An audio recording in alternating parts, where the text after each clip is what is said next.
तुम्हारे बाप ने हवा को तलाक देते वक्त कहा था कि वफा को साथ ले। उसने कहा कि अपनी बेटी को आकर ले जाएं।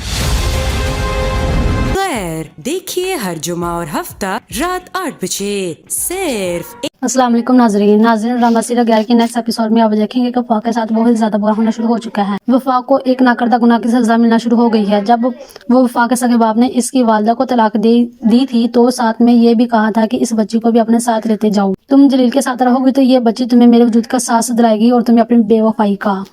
तो इस बच्ची को अपने पास रख लेता है जलील, तो इस बच्ची को अपने पास रख लेता है और इस बच्ची की हर तरह से केयर करता है।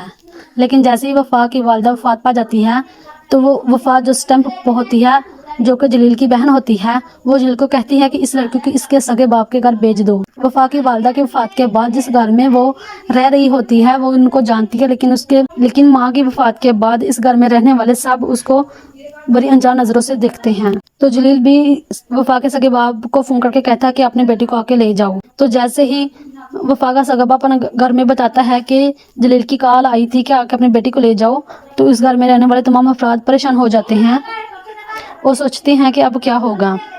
और जब वफा को पता चलता है कि वफा जलील इसका सगा बाप नहीं है तो वफा के लिए ये बहुत ही बड़ी सदमे की बात होती है। और दूसरी तरफ हम देखेंगे कि जलील वफा के सगे बाप को फोन करके कहता है अपनी बेटी को आकर ले जाओ। तो जब वफा अपने सगे बाप के घर जाती है तो उस घर में रहने वाले तमाम अफराद इसको बड़ी अनजान नजरों से देखते हैं जो कि वफा के लिए गैर होते हैं। और वफा का सगा बाप भी वफा को अहमियत नहीं देता, ना ही प्यार मोहब्बत करता है, ना ही इस पर शफकत का हाथ रखता है। तो नाजरीन ये देखने के लिए कि नेक्स्ट एपिसोड में क्या होगा तो हमारे चैनल को सब्सक्राइब कीजिए और हमारी वीडियो को लाइक कीजिए। जलील को मेरा वजूद, कोई तो होगा जो उसे मेरी तरफ से मेरा वजूद याद दिलाता रहेगा। एक मर्द किसी दूसरे मर्द की औलाद से मोहब्बत कर ही नहीं सकता। ये शादी से पहले भी जलील से मोहब्बत करती थी और आज भी करती है। मैंने अपने माजी को दफन कर दिया। लेकिन भाई ये बात दफन नहीं कर सकता, खास तौर पर ऐसे मर्द की जो सारी जिंदगी उसका रकीब रहा। मैं नहीं मान सकती कि कोई इतने साल प्रेटेंड कर सकता है। डॉक्टर जलील की कॉल आई थी, ले जाओ, इसने तुम्हें अपना लिया, तुम्हारी बेटी को भी अपना लेगा। ये तुम्हारे साथ होगी तो हमेशा तुम्हें तुम्हारी बेवफाई याद दिलाएगी और